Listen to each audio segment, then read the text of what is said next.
So many of you will know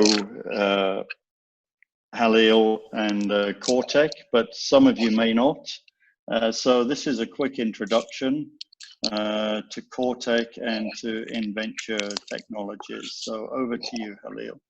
Thanks, Chris.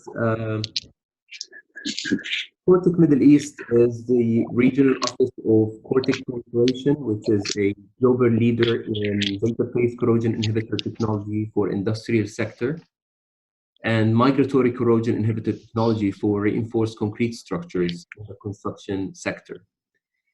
CORTEC has ISO certified manufacturing facilities. Can everyone just mute their mics? There's a lot of noise in the background. CORTEC has 8 ISO certified manufacturing facilities and R&D lab in North America and Europe. And since the establishment of CORTEC Middle East regional office, we had an unwavering mission to pioneer and lead preservation solutions, protecting life, assets, and the environment. In CORTEC Middle East, we engineer and optimize solutions using VPCI and MCI technology to solve chronic industrial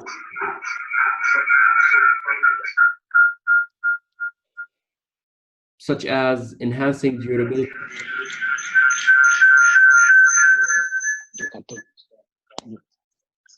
I think someone has devices. Can you use both of them?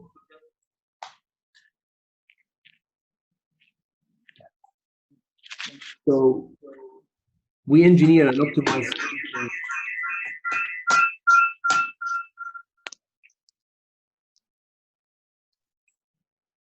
Can you go? Okay, I think we.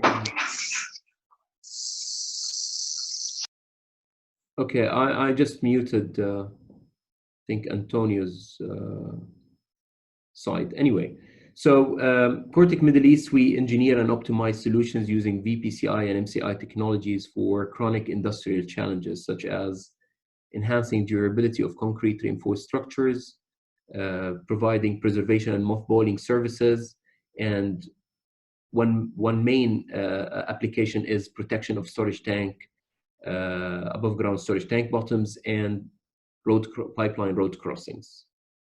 Back to you, Chris.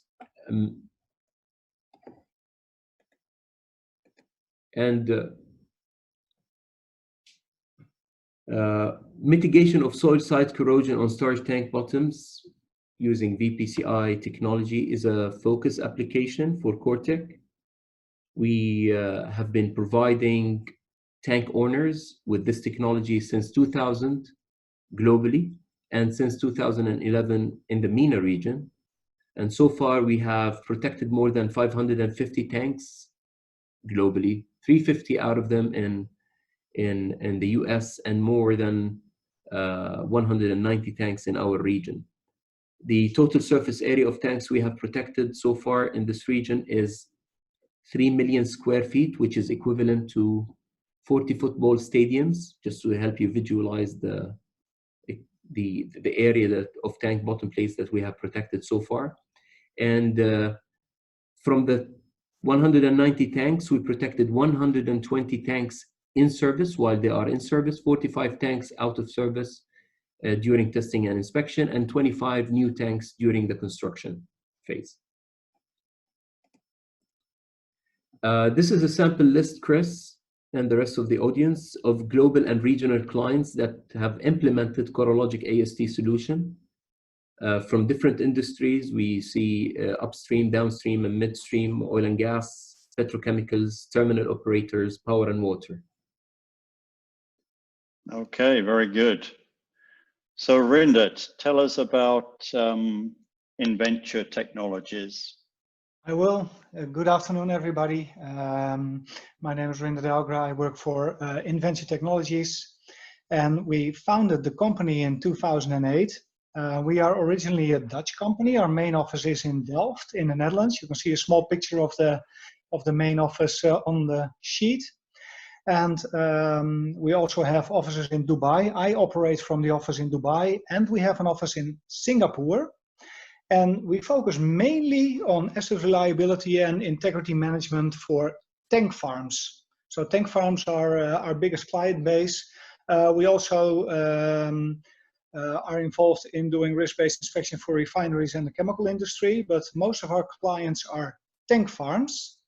And because of that, we also have an in-house software development team, and we develop in-house software compliant with API 581 and API 653 for doing tank assessments. Our main objective is to support our clients in creating profit and at the same time ensuring an auditable and responsible tank farm operation. Back to you, Chris.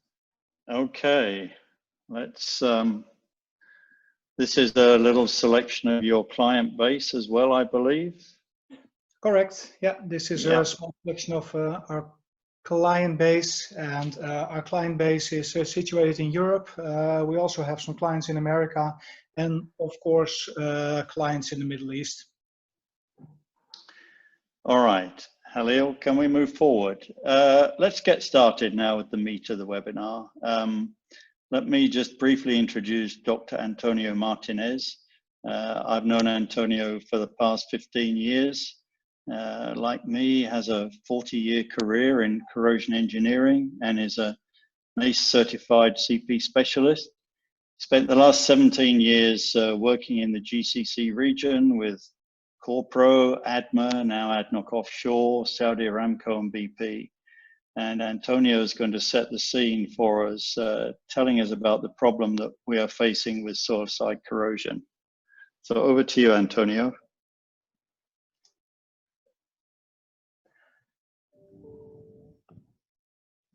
I think he needs to unmute himself. Antonio, you hear me? Yeah, now we hear you. Yep. Yeah. Yep. Okay. Go ahead, my friend. Shukran. I would like to thank Halil Abed from CORTEC Middle East for this opportunity to share with all the attendees 40 years experience in corrosion control, mitigation, corrosion management, including corrosion of above-ground storage tank.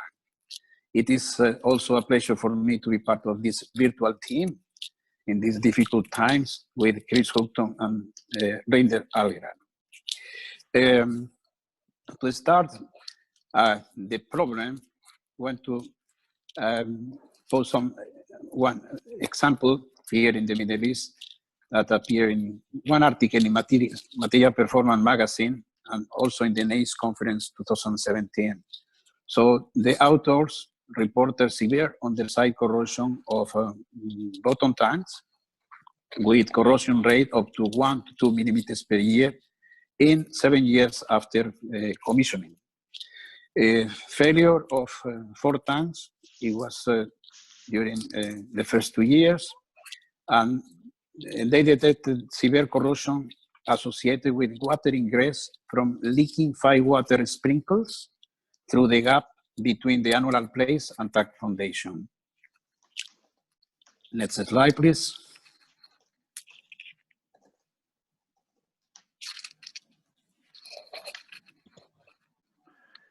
Yeah. Halil, you've got slide control. You have it, Chris. Yes, thank you. No, previous one.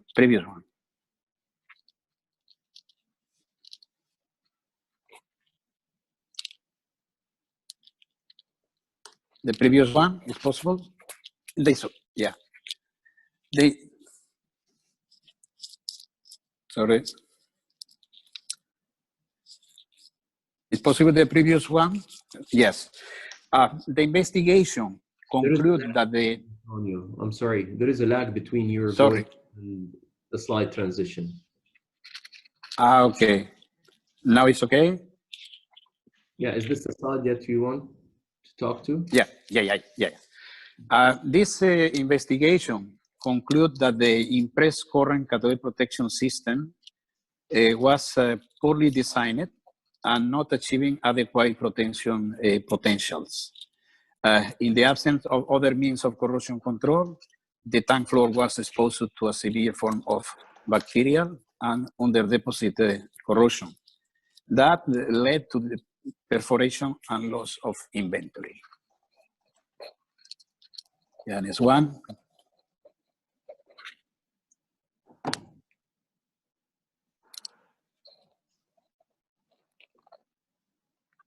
Yeah. The tank floor corrosion can be a very complex phenomenon, as shown in this cause-effect diagram, where the corrosion of the floor plates can be originated by different causes. Initially by materials issues related to the metallurgy, overlapping plates, welding procedures, use of coatings under the bottom plates. After we have the internal corrosion issues due to lining damage, the animation is not working. With product leak to the foundation. Can you just hit enter, Halil? Yeah. This internal corrosion. Yeah. Also, yeah. After that, we have factors related to the external corrosion, which is will be the focus of this presentation. And finally, the operational issues related to the movement of the floor plates, breathing of the tank, bulging, etc. The last one, operational. All these factors can cause, the floor corrosion above the bottom plate or under the bottom plate. Can we move to the next slide? Next one. Yeah. This slide, previous one, please. Can you put the previous one, Helen? Yeah. This slide is a list of common causes of soil side corrosion. We are going to talk about this now. So one of them, inappropriate or poor construction practices that are related to the tank foundation, welding of the plates, overlapping of the plate, formation of oxygen differential cells causing pitting corrosion, presence of moisture and salt under the tank originated by product leaks due to internal corrosion, bimetallic galvanic couples between the carbon steel plates and grounding system, also galvanic coupling between the rebar of concrete foundation, or galvanic effect between new bottom tanks and old bottom tanks. The presence,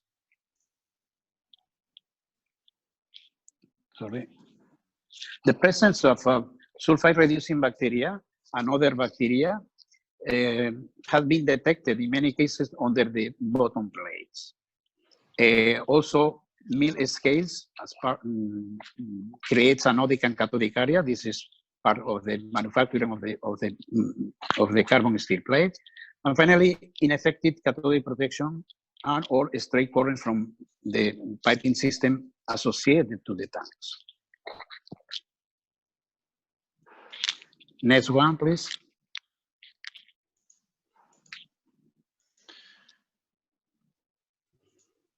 Sorry, we'll get there in the end. In some cases, external corrosion of the tanks is caused by rocks or aggregates or any other heterogeneities in the foundation in contact with the steel plates. Oxygen differential cells can be formed. Best practices dictate the use of clean and uncontaminated sand. However, during the service life of the tank, it is almost impossible to avoid water ingress and contamination for the reason that we are going to see during this presentation.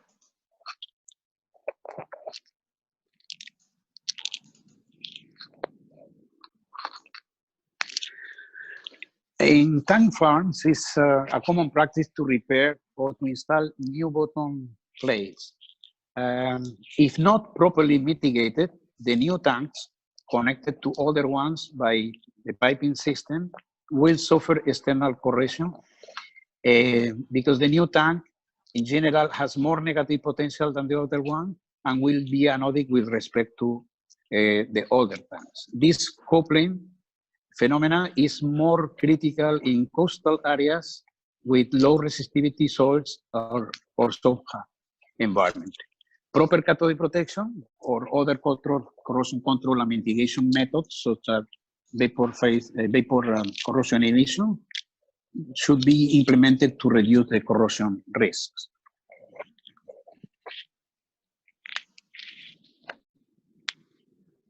This slide, we wanted to show the most relevant standard related to cathode protection by NACE API or EMUO that are commonly used for by tank owners all around the world.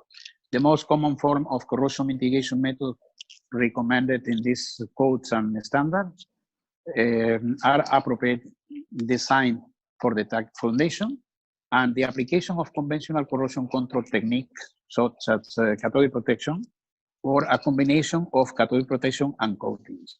Hence, the existing standard in place.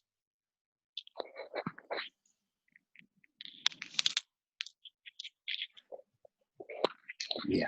In relation to the presence of water under the tank floor, this slide shows the chime area where the rain or condensed water can ingress under the bottom plate.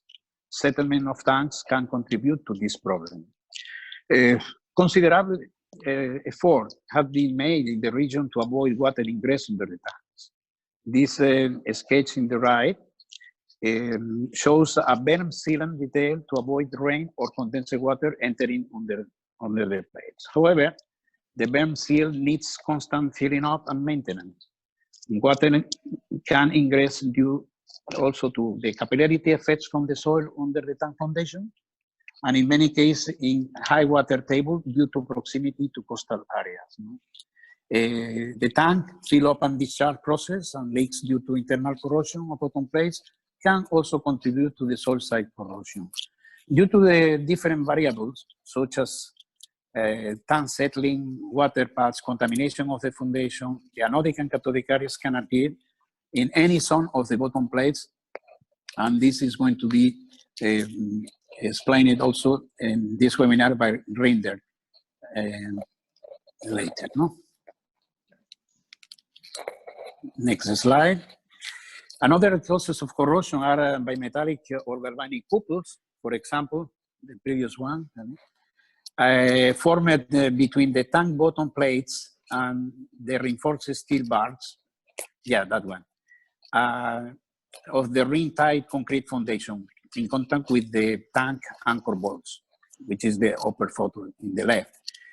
Galvanic couples can also occur between the copper grounding system of the tanks and carbon steel plate, or couplings, as mentioned earlier, between the old and new bottom plates, which is in the lower diagram in the left, where the old bottom can act as a cathode and cause corrosion of the new bottom plates. In this case, effective cathodic protection or secondary containment membranes are required. However, air gaps and buckling continue to be a real challenge to the integrity of the bottom plates. Next slide.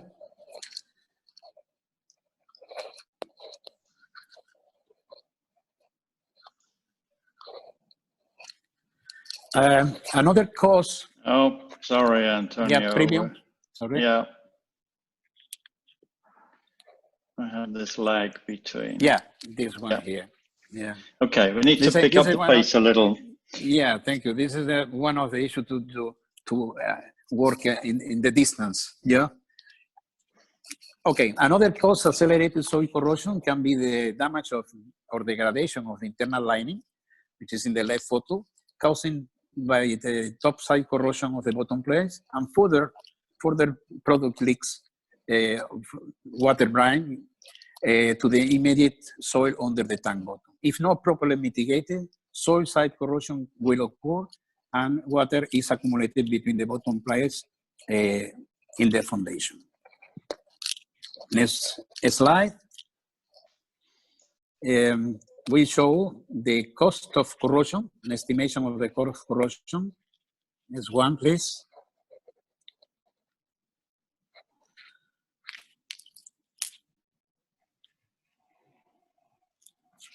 Yeah. Yeah, this one. The cost of corrosion, 20 years period of 14 above ground storage tank due to repairs or due to replacement of the whole bottom plates. And this is one of the major operating companies in the Middle East. In this period of time, 15 million US dollars were spent in total, and considerable savings could have been made if the proper corrosion control and mitigation methods had been applied.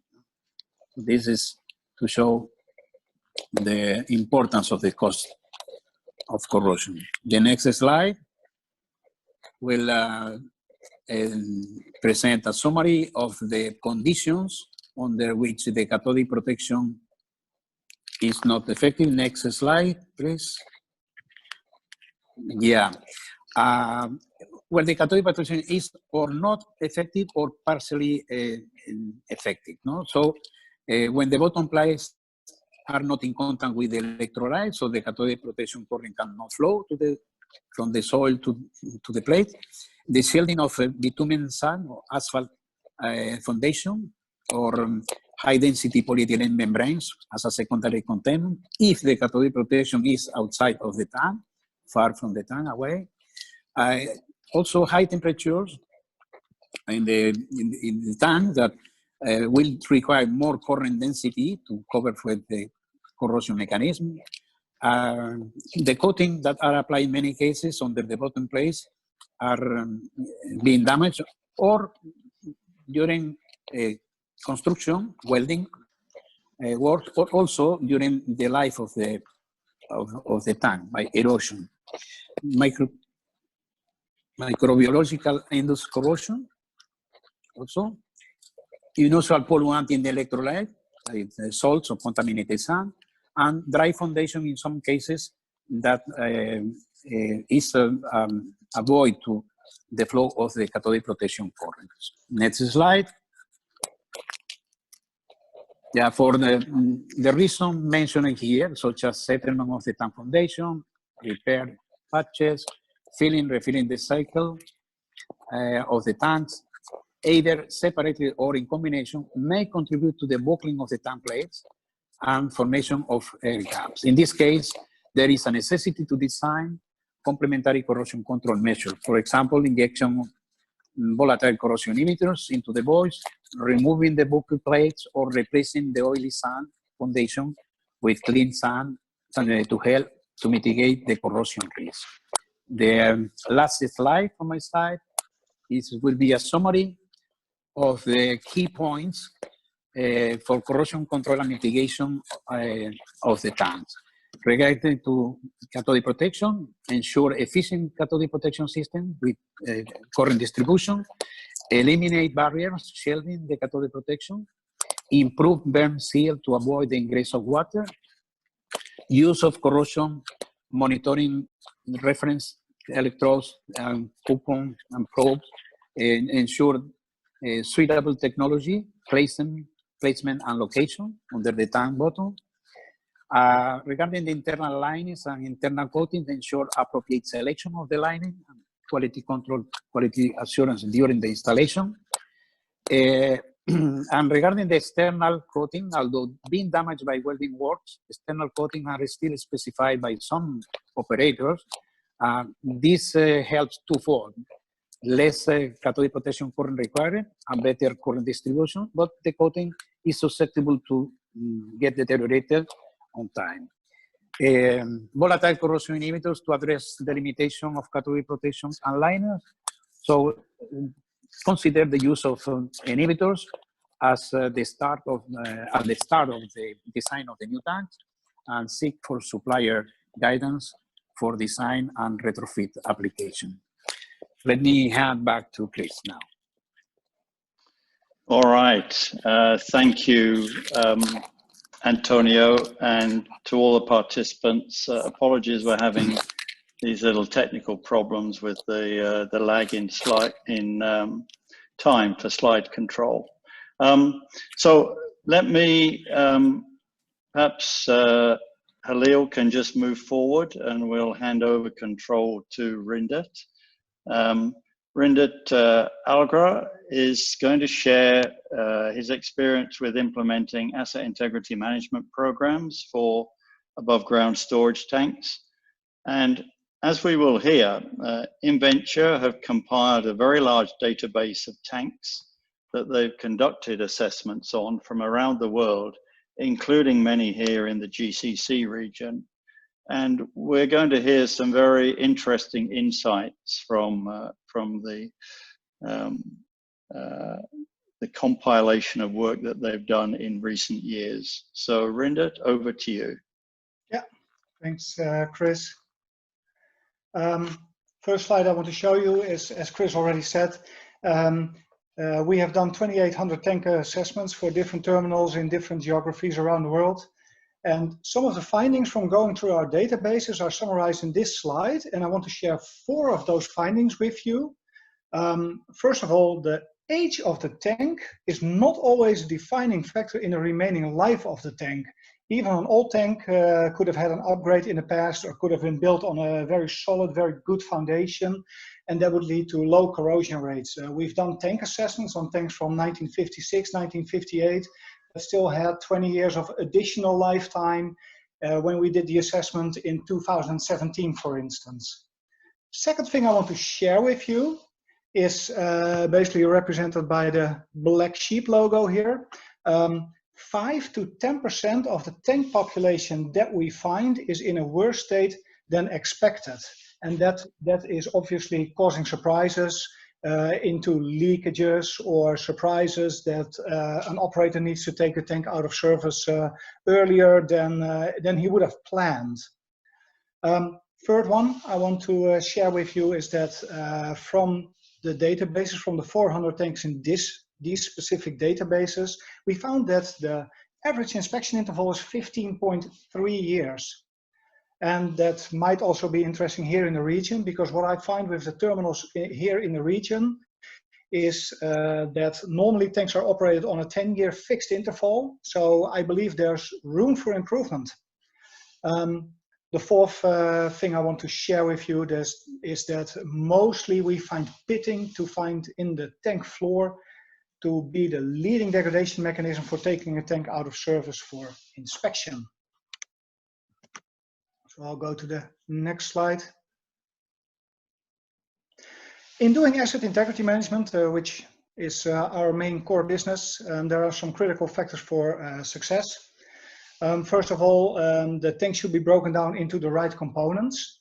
So basically you're asking yourself which components do pose a risk for the operation of the tank, and these components should be addressed in a tank assessment. Second bullet, the assessment system boundary should be clear.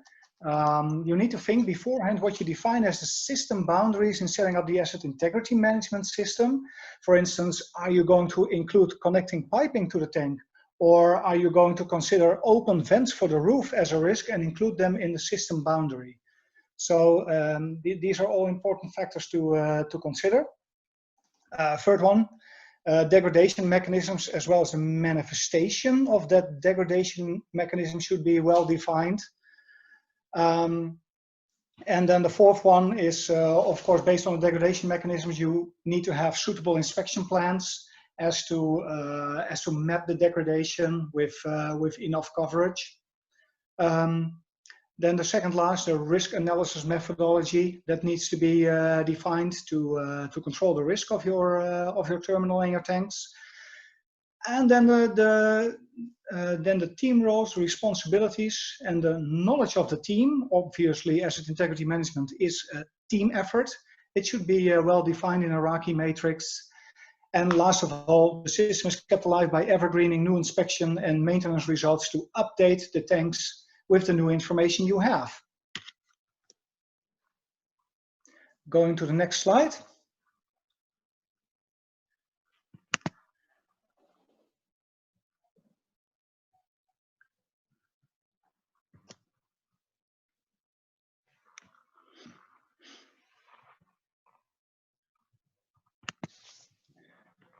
This is basically the process that I was describing in my sheet before this sheet, so I will skip that one.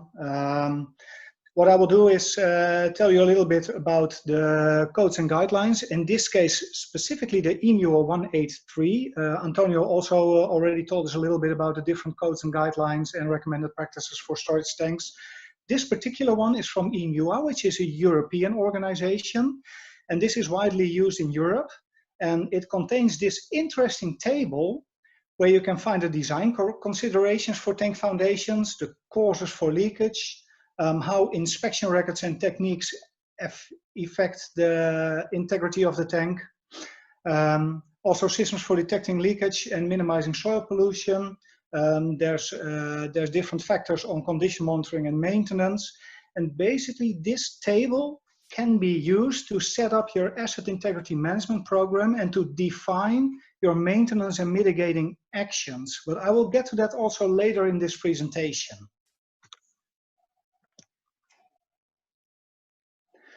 Going to the next slide.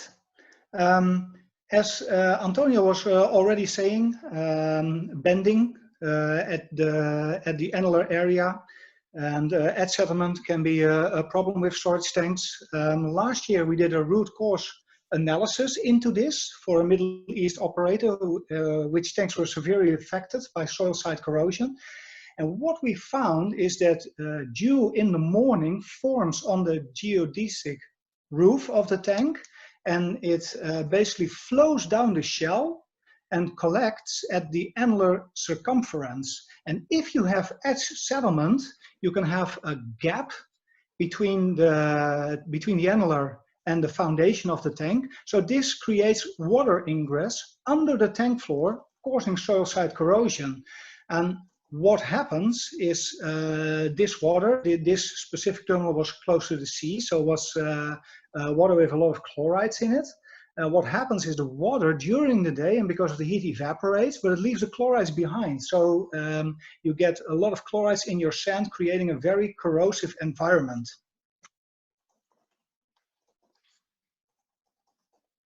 Next one.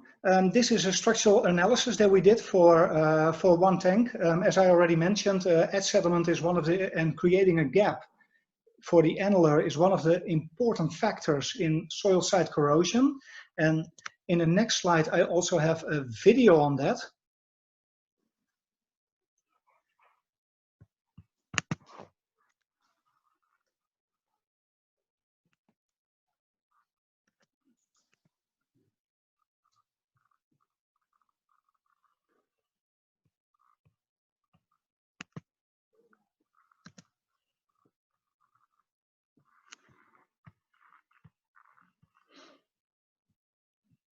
So there's the next slide.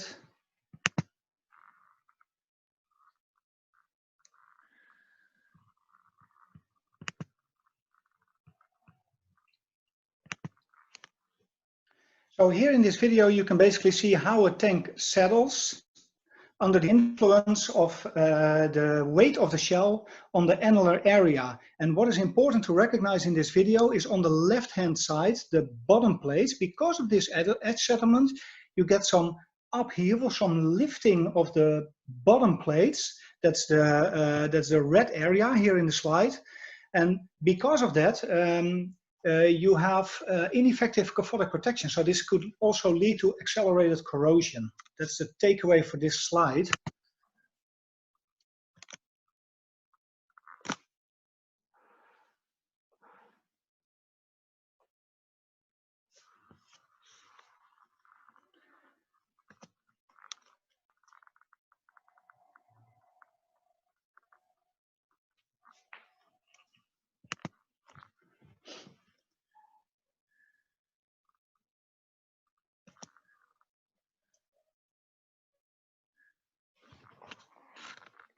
Rinda, do you have remote control of the slides or not?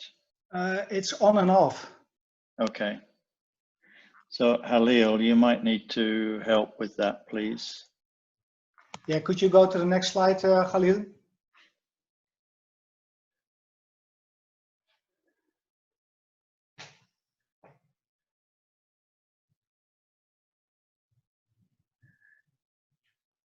Yeah.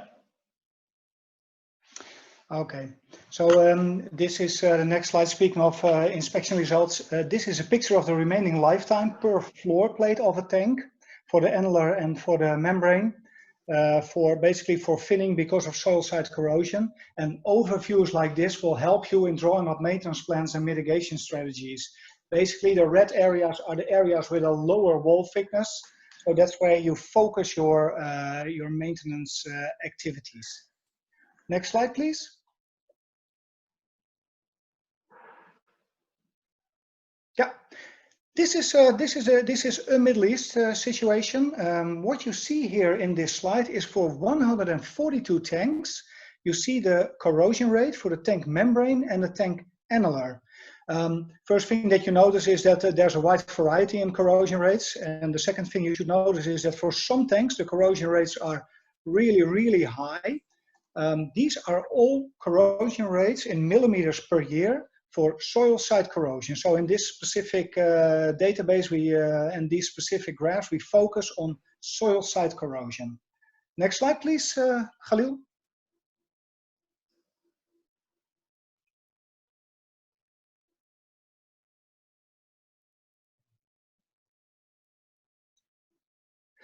And because of this, the soil side corrosion and the associated corrosion rates, this is a slide with the same 142 tanks. And here you see the service life in years since newly built for, again, the 142 tanks. And what you can see with the tank membrane is that 15% of the tanks were rejected within 10 years of service because of soil side corrosion, and 35% of the tanks were rejected within 20 years of service. So that's basically the left-hand side of the graphs that you see here. Going to the graph, the bottom graph for the tank annular, one of the worrying things that we also saw in the database is that 11% of the tanks were taken out of service before the planned inspections were due because they were leaking. And of course that creates yeah, quite a stir on a terminal if you have to take a tank out of service because of leakage. Next slide, please.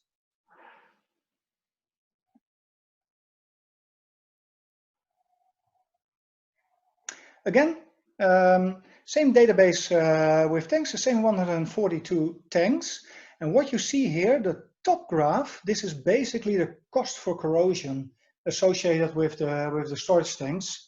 So these tanks were all taken out of service because of maintenance and inspection because of soil side corrosion on the annular and or the membrane. The top graph shows you the total costs for the tank turnaround, and this includes cleaning, inspection, taking the tank out of service, some costs associated with operation, and also downtime costs, revenue losses.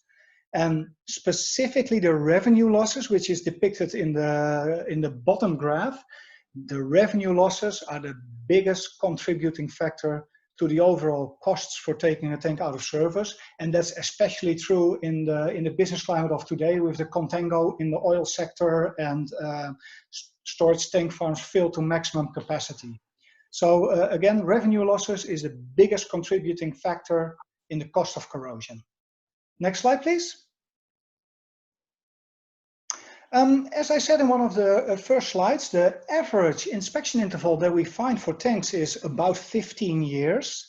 And here you can see a simple example of a business case. This is for a large crude terminal with 40 tanks.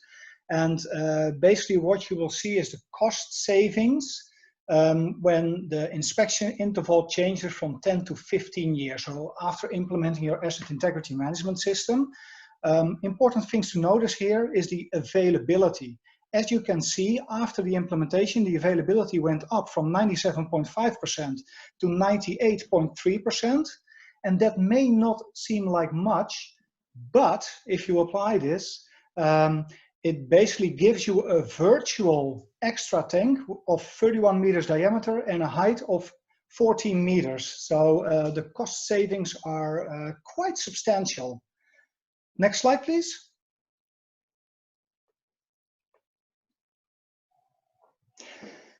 As I was saying earlier on, I would go into maintenance scenarios a little bit more. So I come to you with an example. This is an example of an asset integrity management study on a cone roof storage tank. and it has impressed current cathodic protection, and the corrosion rate is quite high, leading to a remaining lifetime from inspection in 2020. So it was inspected this year of 3.5 years. So something needs to be done before taking this tank back into service again. Next slide, please. As I was saying, something needs to be done to take this tank back into service again, and there's different scenarios that you can do to extend the service life and extend the remaining lifetime. First of all, the simplest solution is install patch plates over corroded areas, and this will basically get your repair thickness, your remaining thickness, up to 6.35 millimeters for the annular area. You will still have the same corrosion rate because you are not mitigating the corrosion rate. And it will get you a remaining lifetime of 7 years instead of the 3.5 years on the first slide from the inspection results.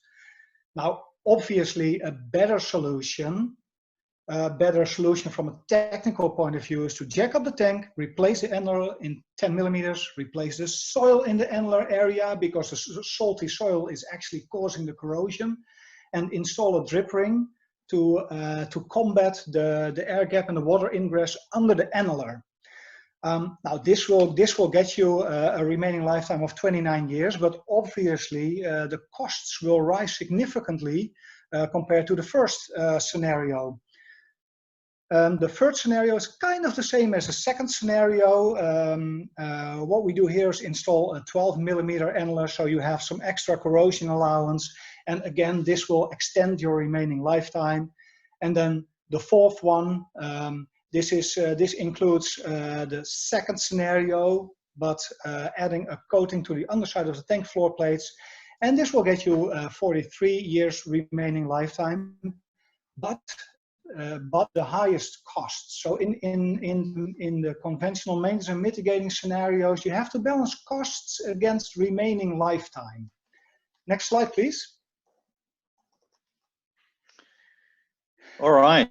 I think at this point we're going to transition. So Rindert, thank you very much for those very enlightening insights, particularly from that tank database of 142 tanks in this region. So clearly there's a significant problem out there. We're going to hand over to Halil now, and we're going to get into the meat of understanding vapor phase corrosion inhibitors, the technology, how they're applied in different applications, and see some very useful case histories. So over to you, Halil.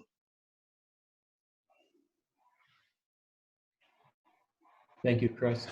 Just for the sake of time, this is a recap slide that I believe Rindert and Antonio covered most of the material in it. So for the sake of saving time, I'm going to skip to the next slide. And the message from this slide is tank failures happen. And when they take place, they result in costly HSE and operational consequences. In order to avoid tank failure and improve operational efficiency, usually tank owners and operators look for ways to protect their tanks against soil site corrosion. And one of these methods, beside the conventional methods that are available out there in the industry, is Corrogic AST solution using VPCI technology. To simplify, this solution is composed of three main parts. You have the VPCI material, and you have which can be in powder or liquid depending on the application methodology. You have the corrosion monitoring system, which is used to measure the corrosion rate before and after introduction of VPCI material.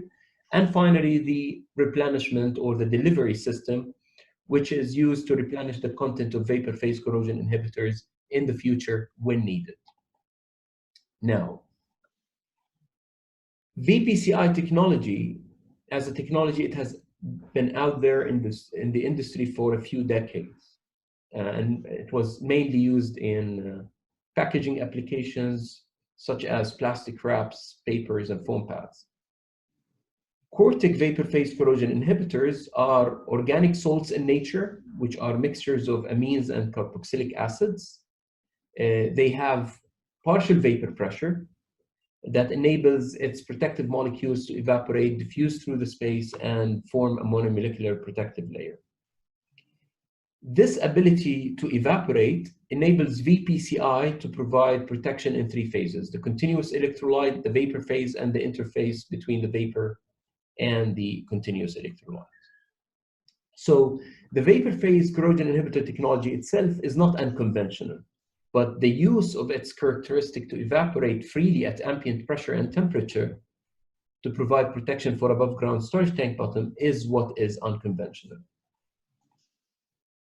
Now, this is an animation video to provide a means to visualize the working mechanism of VPCI when introduced into the tank foundation. We basically, once we inject the corrosive material in the sand, it starts to sublimate or evaporate, diffuse through the sand, and reach to the underside of the tank bottom plates, absorb onto the metal surface, form a monomolecular protective layer that isolates the bottom plate from the corrosive environment. And this this layer is formed in the air gaps and the areas where the plate is in contact with the soil.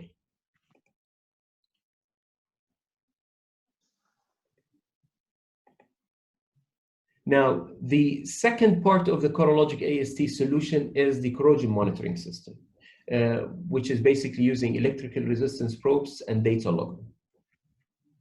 This is also an animation video that shows how we basically install the probes by pushing slotted pipes under the tank foundation. And we install multiple ER probes at the periphery of the tank. We push the ER probes and then monitor the corrosion rate before the injection of corrosive material until we establish a baseline corrosion rate. And then after injection, we continue monitoring and we see how the corrosion rate starts to drop over time.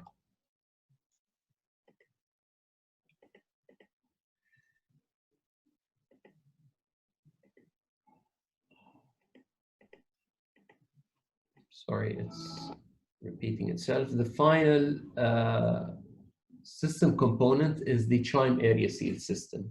And one of the requirements to maximize on the service life of Corrologic VPCI solution and the protection of tank in general is a sound chime area seal system, which prevents the ingress of moisture and chlorides or oxygen to the under tank environment. And it's usually composed of a sealant, a packer rod, a sealant, and a wrapping band.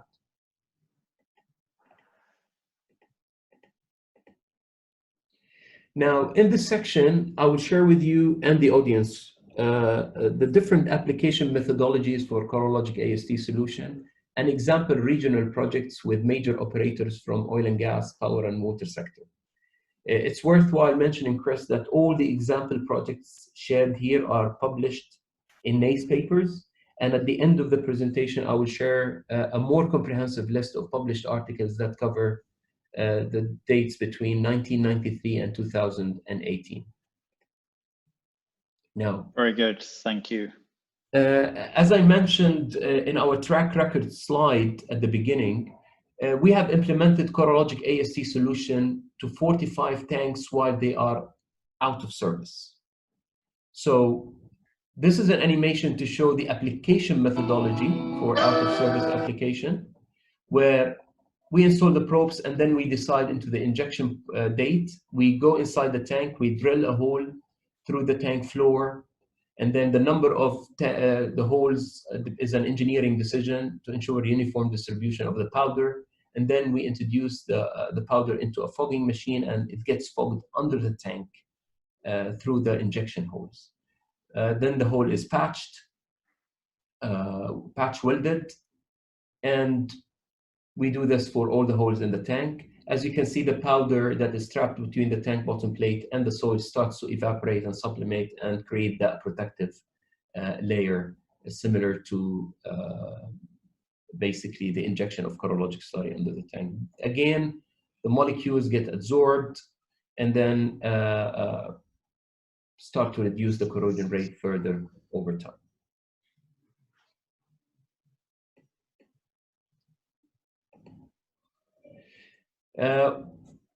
One of the first out-of-service field applications in the MENA region was for a 104-meter in diameter tank that belongs to a major oil and gas company in the Arabian Peninsula.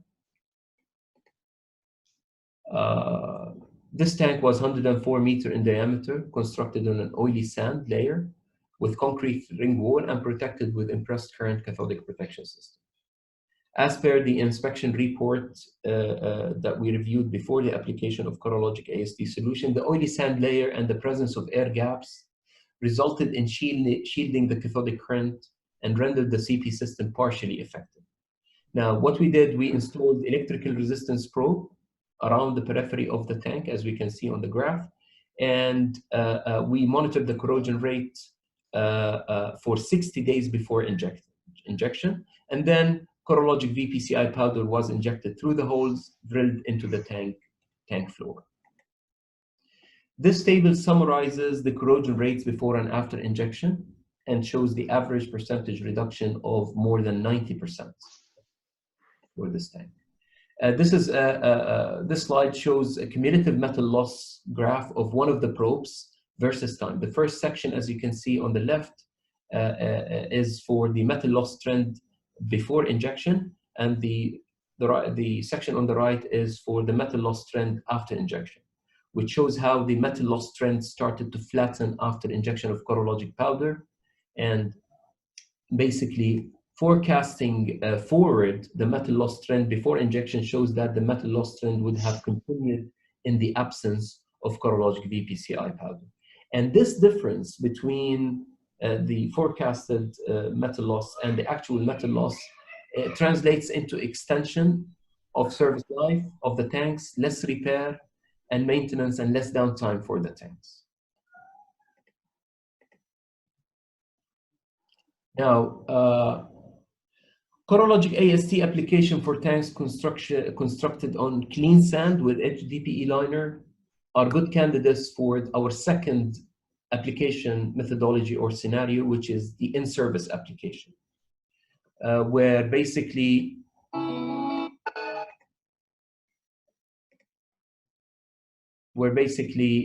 we push perforated slotted pipes and perforated tubes under the tank and inject corrologic slurry liquid, in this case, through those tubes, which, by the way, the animation shows that they have shallow embedment depth. However, in reality, we can push those tubes up to the center of the tank. The corrologic material, again, in this case, it is liquid, diffuse through the sand, form a monomolecular protective layer on the surface of the tank bottom plates, and provide the required protection. Now, let me just.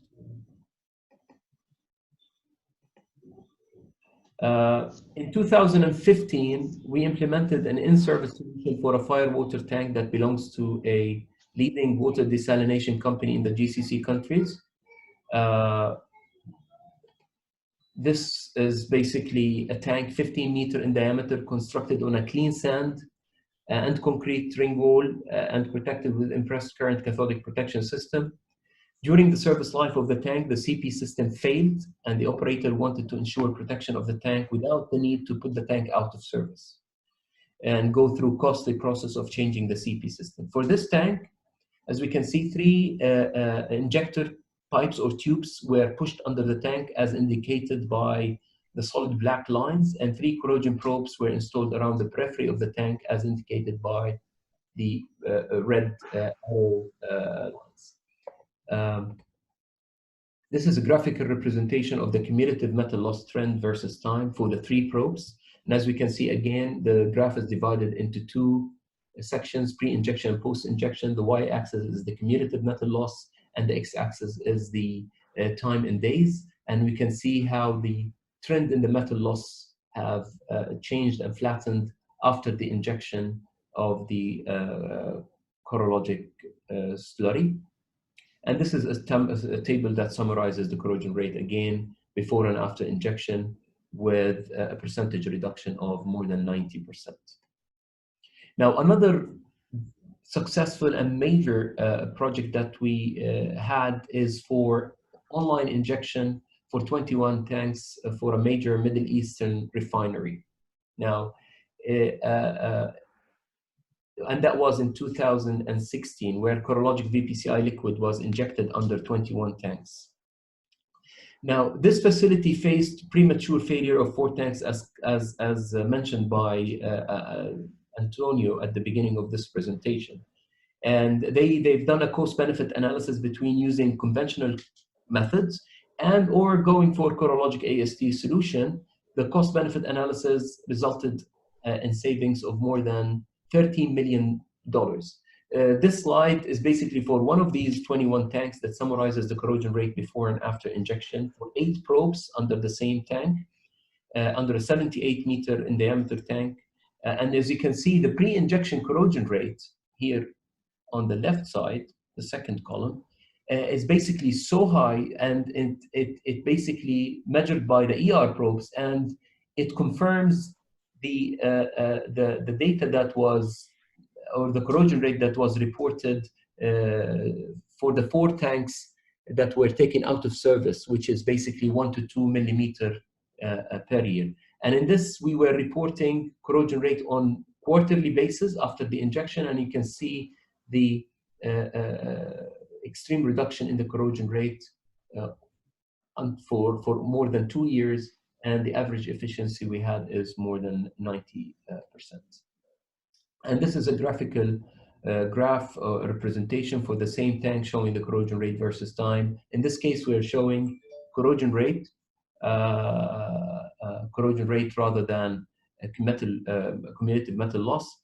We can see how the corrosion rate started to slow down after the injection of the slurry at this time. The last application scenario is the installation of corrologic dispensing system during tank construction. And this system can be used to provide protection during construction period until the CP system is commissioned, and can be used as a provision to provide protection for the tank also during operation. This is a typical engineering drawing for the system. The system is composed of concentric dispensing rings connected to a straight transfer lines that terminate into a manifold box that later can be used to pump the liquid into the dispensing rings and ensure uniform distribution of the VPCI material. This is a video that shows the actual installation for the dispensing system for 78 meter in diameter tank. The process starts with laying spacer, and then, as you can see, the white ones, these are spacers, and then laying down the dispensing rings and the transfer lines. And then the transfer lines, as we can see, are passed through the concrete ring wall, and this is an overview of how the distribution of the dispensing rings, and then the contractor can continue their normal construction activities by compacting the sand on top of the dispensing ring or dispensing system.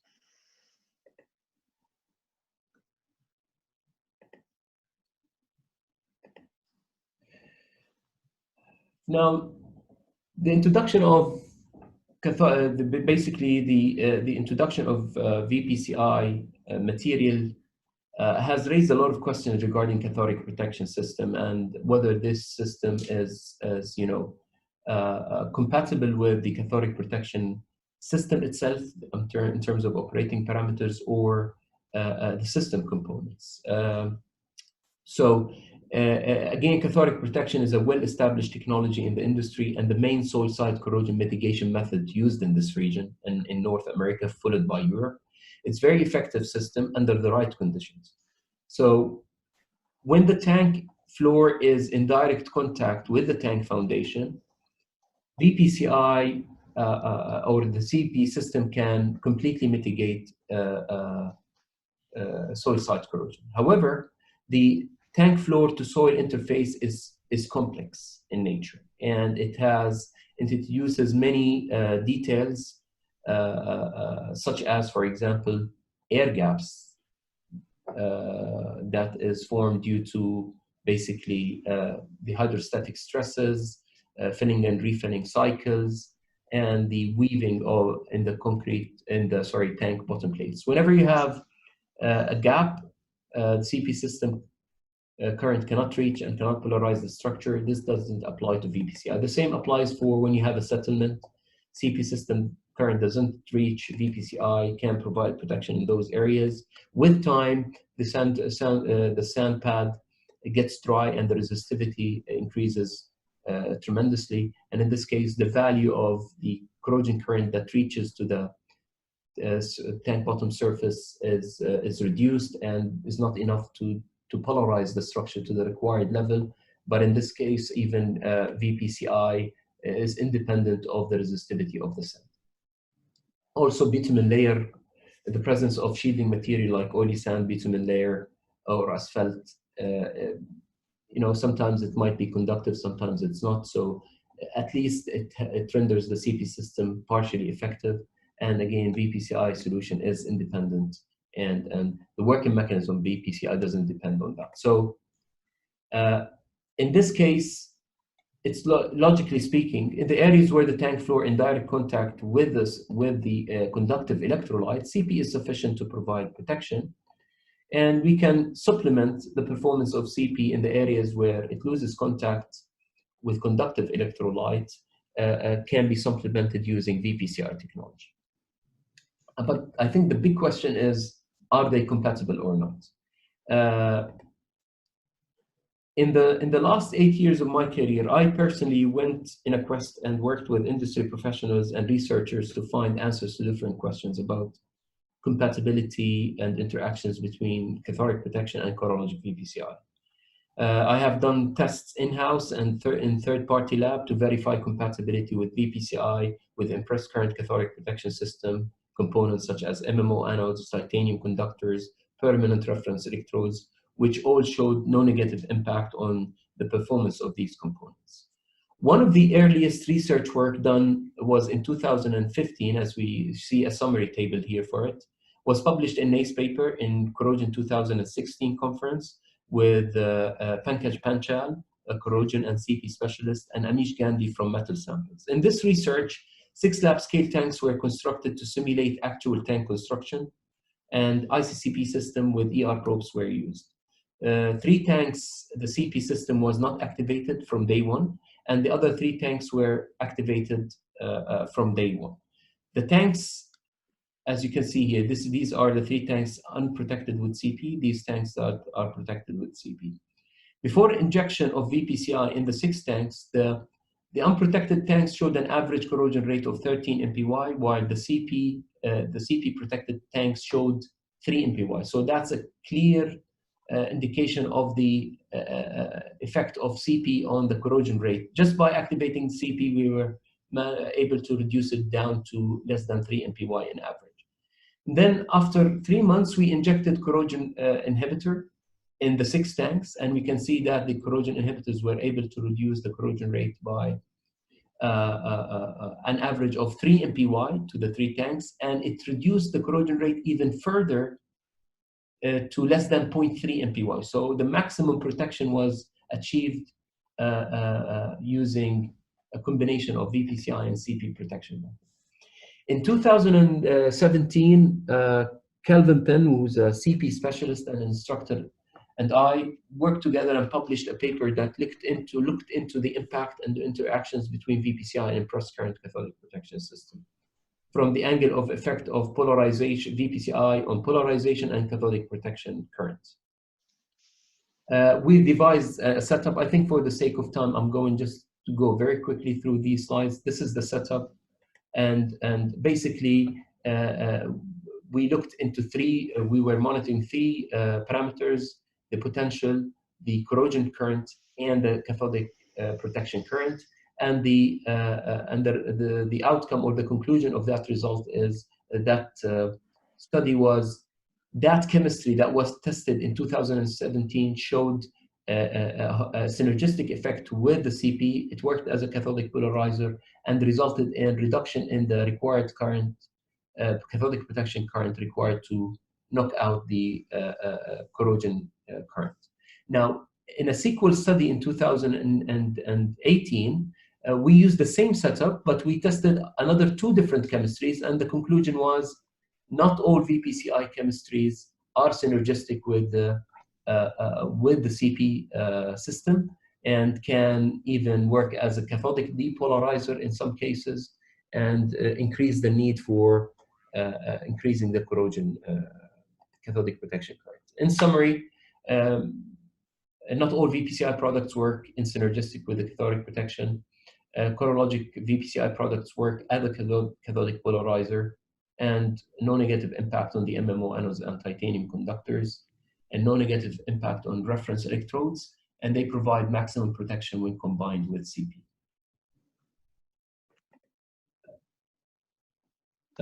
Okay. Russ, you would like Okay. to slide? Yeah, I would, Halil, and thank you very much for that insight and all those great videos.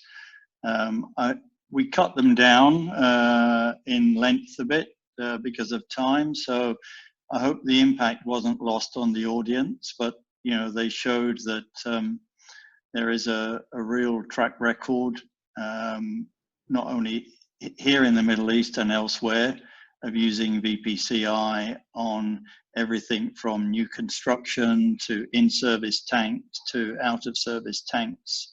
And I think all credit to CORTEC for developing the technology and the application methods. If one believes in divine timing, and I'm now converted, in the May online issue of Materials Performance, the NACE magazine, the headline cover is, or article is, Vapor Corrosion Inhibitors for Tank Bottom Corrosion Control. I can assure you we didn't know this was coming out, but it's a summary of an independent study conducted by the Pipeline Research Council International in 2018 in the USA. And I'll just read you the 4 of the concluding statements that are in the article. VCIs were found to be effective in mitigating pitting of A36 steel exposed to corrosive sand when recommended dosages were used. The use of VCIs could provide protection and thus service life extension for the tanks without CP or where CP systems have either failed or degenerated. That ER probes designed to measure the surface average corrosion rate can be used to monitor both the plate corrosion rate and the efficiency of VCIs. And that overall, the work demonstrated the proof of concept of the VCI technology, and they, like all good research organizations, recommended that some additional work would help optimize the operating and monitoring parameters associated with the technology. So, you know, that's a really nice endorsement, independent of any of the companies in the marketplace. Further, we've provided for your information a published list of articles, several of which CORTEC have contributed to. These cover the period 93 to 2018. And so with that slide, we come to the end of the formal presentation, and we now have we can now go to Q&A. And I've been keeping an eye. We have 14 questions that have been posted so far.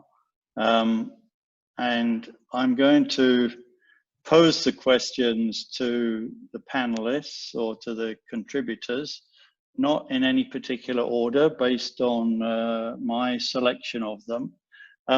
if we're not able to get through all the Q&A or all of the questions before the wrap-up session, then we will, and we will anyway, we'll issue a written Q&A document that we'll email out to all the attendees.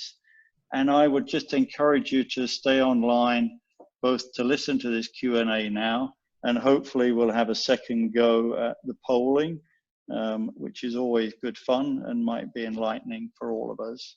So let me start with a question. I'll leave the panelists to decide who might want to answer it, but perhaps this one for Halil. When the tank foundation is crushed stone and compacted sand, how effective will the VPCI be?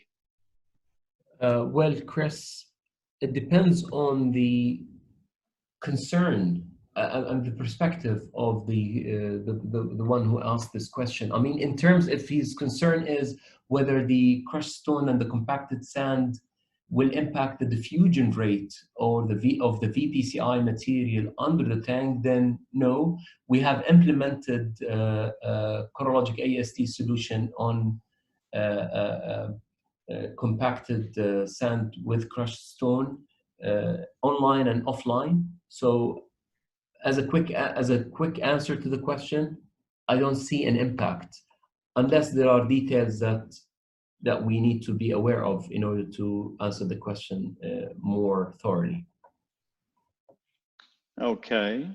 There are two questions similar, basically asking what is the life or the predicted maximum life of VPCI applications?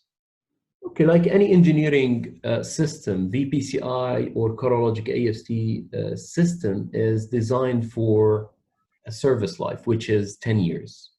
And we usually design it in a way to last either 10 years or between 2 consecutive T&Is, whichever is shorter. But since in this region, most of the time, the time between T&Is usually is in the range of 10 years. The design life for Corrosion AST solution is 10 years. And during the service life, Chris, if you allow me, sorry to interrupt you, we continue monitoring the corrosion rate under the tank using the corrosion probes, and we make replenishments if necessary, and as indicated by the corrosion monitoring system. And speaking of corrosion monitoring, one of the questions was, how far under the tank do you install the ER probes? Okay, now, again, it depends on the tank foundation. For example, installing probes or injector tubes, we can push it all the way to the center.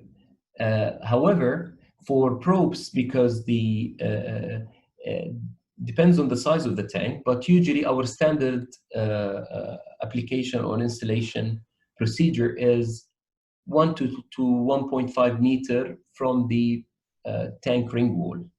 But if the tank is under construction, new tank, we have installed ER probes at the center, 10 meters away from the ring wall, and different configurations. So it depends on the accessibility, but the standard installation procedure is through the ring wall, 1 to 1.5 meter away from the ring wall. Okay. There's another question here. When injecting VPCI through the slotted pipes, how do you avoid piercing a liner if it's there when you push the pipe towards the center of the tank? Yeah, I mean, if there is an HDPE liner on the way, it's definitely in this case, we create or compromise the HDPE liner at the area where we introduce the injector, but this opening is less than 14 mm in diameter, 14 to 15 mm, and we have implemented this solution for more than 120 tanks with HDPE liners without without any complaint from the clients. Yeah, but definitely we breach the HDPE liner at the areas where we inject the liner, install the liners, sorry. So here's a kind of $64,000 question. Not a million? If VPC, no, not a million, 64,000 today. If VPCI works perfectly, can we avoid a CP system?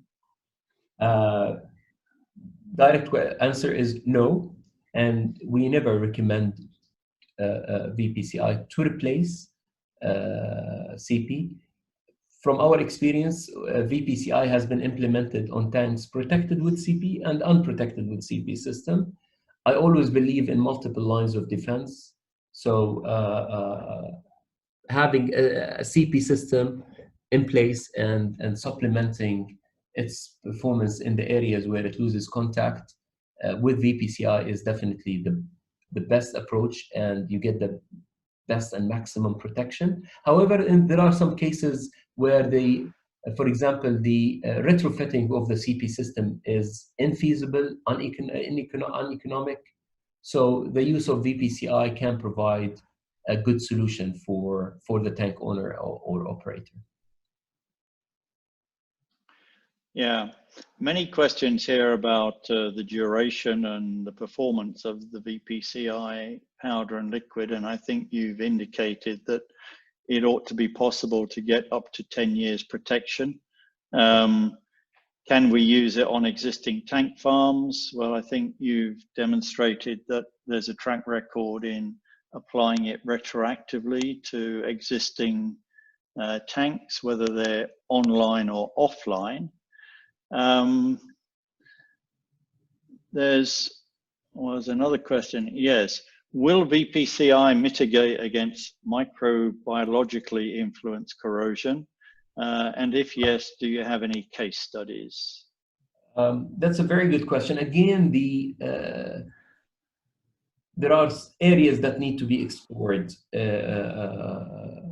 and researched when it comes to MIC and VPCI. But the same study that you mentioned, Chris, that was recently published in Material Performance magazine, which is a study done by the PRCI in 2018. The sand that was used in the experiment had bacteria in it, and the report indicated that even in the presence of the bacteria, the vapor phase corrosion inhibitors that were injected managed to reduce the corrosion rates in the presence of bacteria.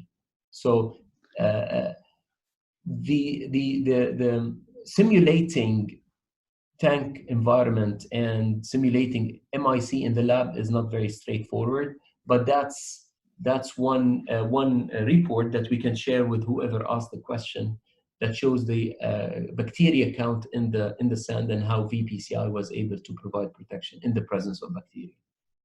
Yes, as I understand it, they took sand from a failed tank situation and used it in the laboratory studies. Yes. And as you say, it contained bacteria, and yours, you provided one of the products that worked well in this independent study, I understand. Yeah. During here's another question. Do we need to maintain specific conditions during injecting the VPCI, in particular temperature? Is it temperature sensitive during the application? During the application, or you mean the? I think it says while injecting the VPCI. So if you think about our very hot summer temperatures here, is that an impediment to? Most of our projects were executed in summer, Chris. So I think if their concern is about the performance of corrologic material, VPCI material, with respect to the operating temperature of the tank, then yes, VPCI material has a limitation. The regular material that we are using here has a limitation up to 80 degrees, okay? And I prefer to apply them anywhere not more than 65 or 70 degrees. And we have another version of the chemistry where it can be used for hot tanks. And also we have applied our solution for under cryogenic tanks, which is sub-zero. And even some of our applications during the injection of slurry were in winter in Europe and in the States with freezing temperatures. And we do treat the chemistry with, for example, antifreeze, etc., when we are injecting in areas that are very cold. All right. There's a quick question came through. Did you mean 80 degrees C or 80 degrees F? No, C for sure. Okay, very good. Thank you. There's a question related to some of the case studies you demonstrated. It says after the corrosion rate was reduced and measured with corrosion probes, was the actual thickness of the tank bottom measured after inspection to confirm the corrosion rates? That's a very good point, and I can answer this question with 2 points. One, usually because the tank design life, or the solution service life is 10 years. Okay, we have to wait for 10 years to measure to scan the actual floor and get an idea about the actual metal loss before and after injection. But one of the terminal operators here in Fujairah was able to take the tank after 5 years from injection, or 4 years from injection, and conducted an MFL floor scan and confirmed that the average corrosion rate on the tank bottom plate is much less than the average corrosion rate that they witnessed during the previous MFL floor scan. And the second point is, unfortunately, with COVID-19, NACE Corrosion Conference was postponed to June, and I'm not sure if it will happen, but one author was supposed to present a paper that shows MFL data before and after injection of corrologic material for 12 tanks over 11 years, after 11 years from injection. So that would, the initial results were very encouraging from this study, and it showed that there is an obvious advantage and reduction in the corrosion rate and the metal loss reduction before and after introduction of VPCI, not measured by ER probes, but actual floor scans. Okay.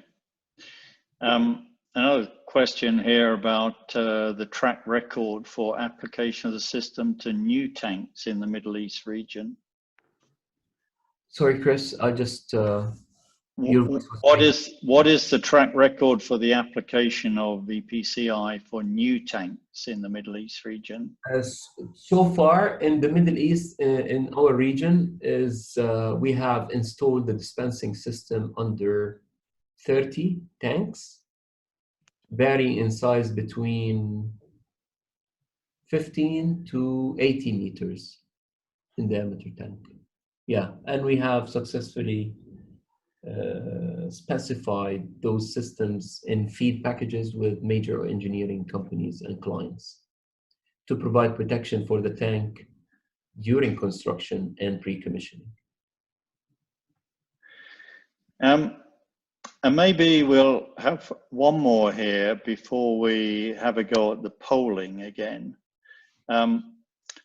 This one's a little more general, but I'll try and guide you. It says, what are the limitations and challenges in applying VCI? So perhaps you might say something about, are there some tank conditions where you would not, where you would decline to, or you don't have a good method for application currently? and say something a little bit about the engineering that goes into the applications that you do? Yeah, definitely. Corrologic AST solution is an engineered solution. So we look into the tank foundation and the status of the tank itself to decide on the best application methodology. Now, when it comes to factors affecting the VPCI performance, we talk about the four most important aspect is the containment. So if we have an HDPE liner and a chime area seal system, sound chime area seal system, where we can contain VPCI under the tank, that's definitely, their absence has an impact on the service life of the solution. Also, tanks, for example, constructed on oily sand or continuous concrete slab or asphalt, etc. For example, the online injection cannot be done because simply the diffusion rate of the vapor phase corrosion inhibitor from under the asphalt layer or the oily sand layer to the tank, to the underside of the tank bottom plates, is the diffusion rate will be extremely slow. So we don't advise or inject corrosive slurry for tanks constructed on such tank foundations.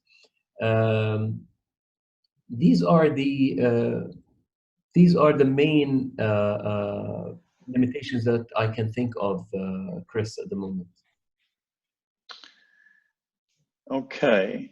Well, I got a rush of other questions here, but can I suggest that we try and relaunch the polling and see if we can get that to work? And then if there's still appetite from the participants, we can come back and have a few more questions, recognizing that we're now about 15 minutes over our original time. Okay, relaunching the polling. Can you see it now? Yes. So, to all the participants, as I understand this now, and we apologize for not having thoroughly evaluated this methodology beforehand. This is a learning curve for us as well. We need to go through all of these 8 questions and then you submit your answers or answer all 8, and then hopefully you'll be able to submit, and we will then be able to show you the results of the questions. So if you just start at the top and answer each question, they're very simple and easy to answer. And then when you've got down to question 8, the last one about would you like to receive invitations to a NACE technical exchange group on corrosion control of above ground storage tanks, and then hit submit.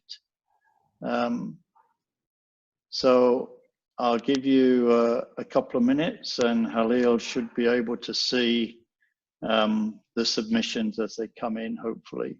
Yeah, they are coming in, Chris. Okay, okay.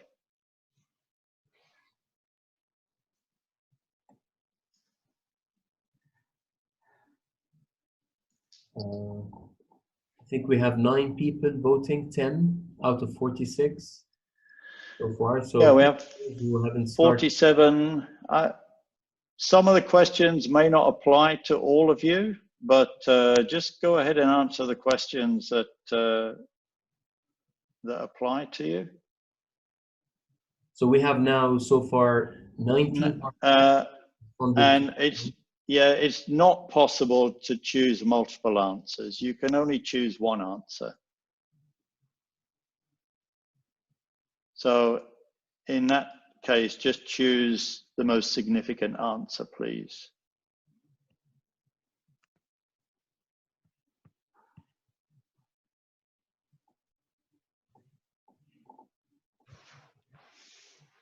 So we have 26 out of 45, 27 now, 28.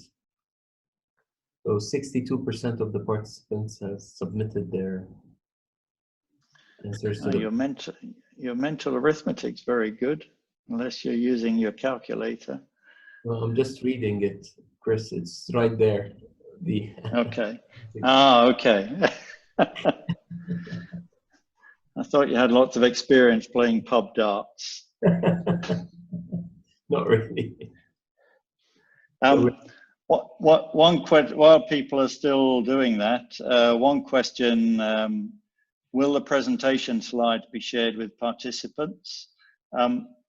It's a very big slide pack with embedded videos. I think the answer is that it can be shared via a Dropbox link upon request. Is that how you wish to handle that, Halil? Sure, we can do that. They can send us an email request, and I can make the presentation available.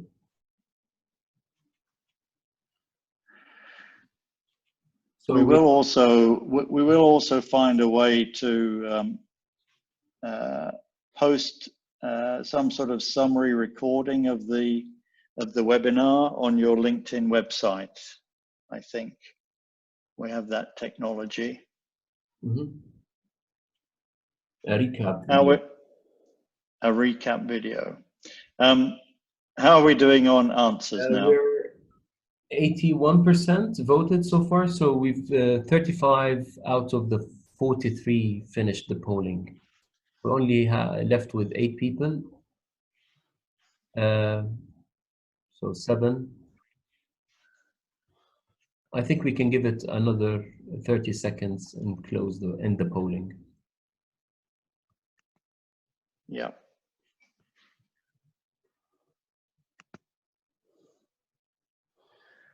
Okay. So I would like to acknowledge the stamina of all the participants. Thank you very much for staying online with us. We hope that's an indication that you're getting value out of the webinar. I'm going to end the polling now, Chris, okay? Yes.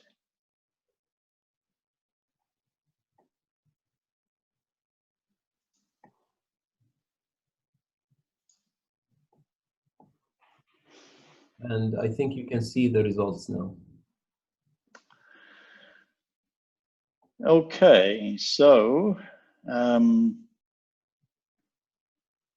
yeah, about 40% of the attendees are people who are actually involved in operating and owning tanks. Okay,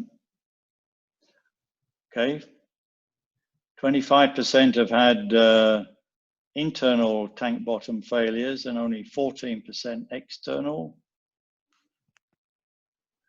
Good to see that a third of the respondents say they have dedicated in-house engineers responsible for this. Yes, a less good response on how you manage the data and information from your asset integrity program for the tanks. That's a common failing in many companies. I say that from experience, having worked for 40 years for oil and gas companies. Okay, interest in seeing more webinars on the subject. Thank you for despite our technical problems, thank you for your vote of confidence. And great, I am the current chair of the NACE TEG 132 meeting. Or work group. We will be planning a next work group meeting online. We've normally had them face-to-face in Abu Dhabi, but in the current climate, we'll be trying an online meeting. So fantastic contribution from the attendees. Thank you very much. I've just been asked, Halil, maybe if you go to the Q&A, you'd like to answer to all and provide your email address for those who want to get the presentation. Sure. and I'll have a Shall I type quick, an answer? sorry, just do that in the chat, will you? Go to chat and answer all and provide your email address. Sure. I'm in the. And I'll have a quick scan of the questions to see if there's just one or two more we might want to try and answer. Okay. We go to all panel attendees. All right, there's two good questions here, I think. Or even three quick ones. Okay, I see you've posted your email address. So kabed@cortec-me.com for request to Halil for the presentation. So I think his request is that you send him an email, yeah? Yeah. So the last 2 or 3 questions here. Are there many forms of VPCI available? How do I select the correct product for my application? There are multiple chemistries available for a VPCI material. And as I said, not all, I think the main deciding factor is you need to look into their industrial track record in this application and actual field data that shows the effect on reducing the soil site corrosion. And most importantly is also the compatibility with CP. So basically conduct tests to see if the VPCI has a synergistic effect on the cathodic protection system or not. I'm happy to, and I think also Calvin, if he's out there in the audience, I think we're happy to receive specific questions on that regard, and we can help in setting up the experiment and testing the chemistries for compatibility with CP. Yes. I did see that Calvin Pinn, by the way, has worked with CORTEC as an independent consultant on some of their research on the synergies with CP. Calvin, I think, has been listening in and can also help respond to more detailed questions. Will VPCI be absorbed less on rusted surface as compared to a new surface? Okay. Now, we have tested VPCI chemistry on pre-rusted steel, and we measured the ability of VPCI to reduce the corrosion rate before and after injection on a pre-rusted steel. And the result we got was about 96% for the rusted steel. That was in a lab. From a field application point of view, we all need to remember that we installed the ER probes under the tank at least 60 days before the application.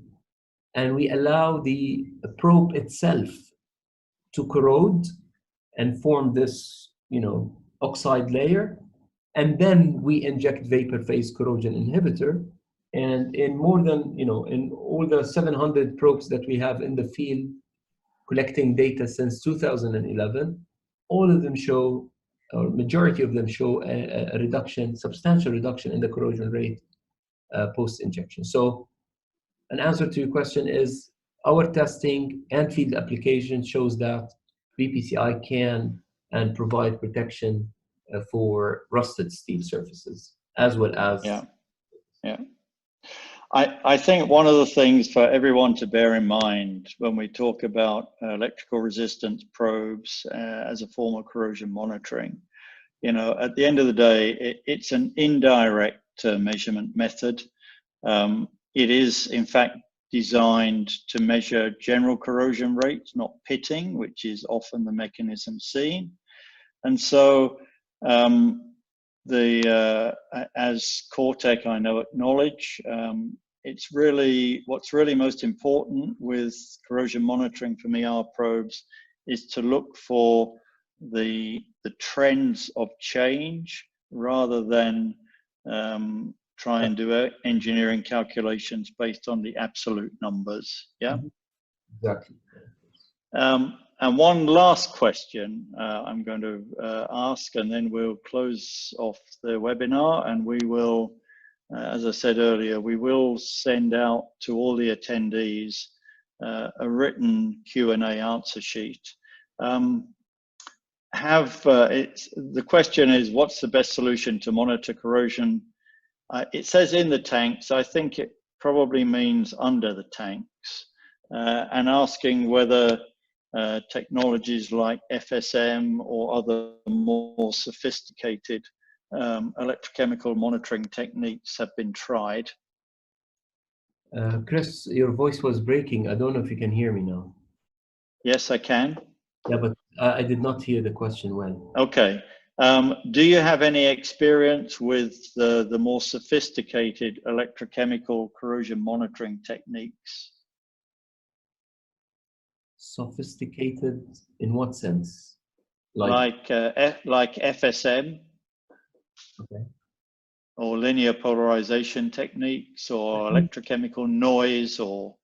Yeah, these are electrochemical techniques that are used in the lab to evaluate performance of... All right. But in the field, do you have any experience with those techniques? No. Okay. So the tried and tested ER probe, yeah? Yes. Okay, very good.